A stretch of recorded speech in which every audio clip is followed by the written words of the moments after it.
So we're going to be responding to the Kavernacle, who did a pretty good video, but it does have a few errors on the drama between Candace and Ben Shapiro. We're going to get to the fun stuff very quickly. If you don't know who these people are, they're very extreme right-wing commentators, but it seems their extremisms have come to different conclusions.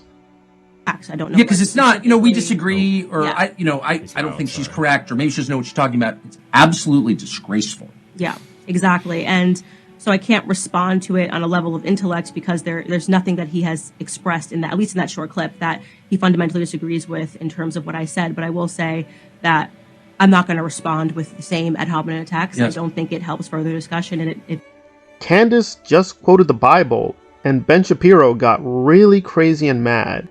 And I've suspected this for a while, that Ben is, ironically, very woke. He's woke for Israel and the Jewish people, but he's woke. Even though he's attacked The Last Jedi, he hates Barbie, he hates all these things, he's not really a genuine conservative. Certainly not an American conservative. Even Tucker Carlson, who spoke with her after this incident on their Twitter beef, was shocked that Ben is not who he says he is.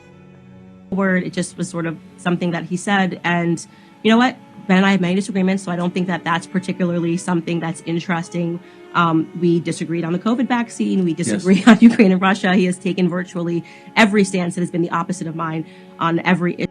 So let me be fair to Ben, but I do believe with the pharma thing and the COVID, his family is in the pharmaceutical business. So he has like compromising ties to the industry. But yes, and it's not just COVID. He likes The Rise of Skywalker. Let me repeat that. He loves The Rise of Skywalker. There have been some red flags with COVID, Rise of Skywalker, and now with Israel.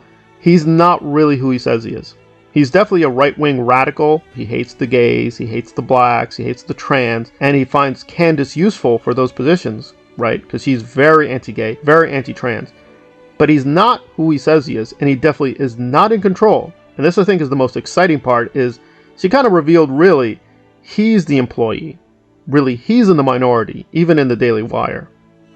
The hosts have their shows situated in Nashville, so we see each other every day, we talk, there's great camaraderie, and there's actually more agreement. There's actually a lot of people that are, as I describe myself, just pro-America first, and I think I've been that way Revolution throughout brewing. my political career. Whether people agree with it or not in different moments is up for debate. But I don't want that video to become a reflection of how the Daily Wire works and the Daily Wire operates, because I have had a very good experience with the CEOs, and love Michael Knowles, love Matt Walsh, Andrew Klavan. We all get along really great. So that's right. Ben has been fooling people the whole time. People think he runs the Daily Wire. He's in control. Apparently, he's just what he is. He's a radical right-wing Israeli nutcase. That's really all he is. He's a Jewish nationalist. He's just using these conservatives, but he doesn't really like them. He doesn't respect them. He's not friends with them. He's not even associated with them at a daily level. He's got his own thing going on in Florida, and he's just become an Israeli propagandist, and he has been for years. But Candace finally called him out. She's wanted to say this for a while, but he pushed her to escalate it. But she has more influence, so she was being nice. I will end, though, with one factual correction where I think the Kavernacle is going a little too far, calling all these people anti-Semites. As well, and they don't like Ben Shapiro personally. I've been saying this for ages. Matt Walsh and Michael Knowles have literally praised like fascist dictators. Like Michael Knowles has been praising like Mussolini and Franco, right? What I meant to believe that you are not racist against Jewish people if you're fucking praising Mussolini. Definitely are. So some of it saying about Ben Shapiro. Now let me be clear. I think Matt Walsh is a moron. I hate him. He's a stupid idiot. However, him, quote, supporting Mussolini does not make him anti-Semitic.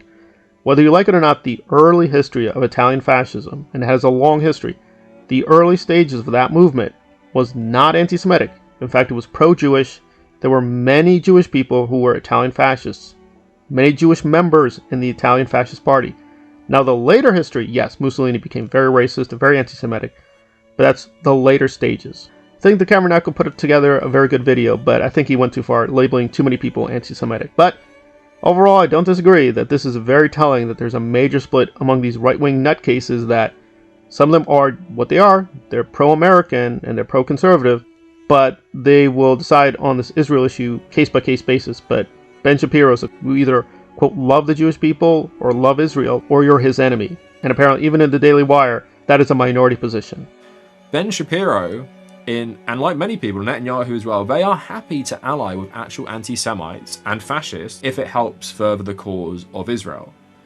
And now you're seeing this come back to bite him, because this isn't just the Candace Owens drama.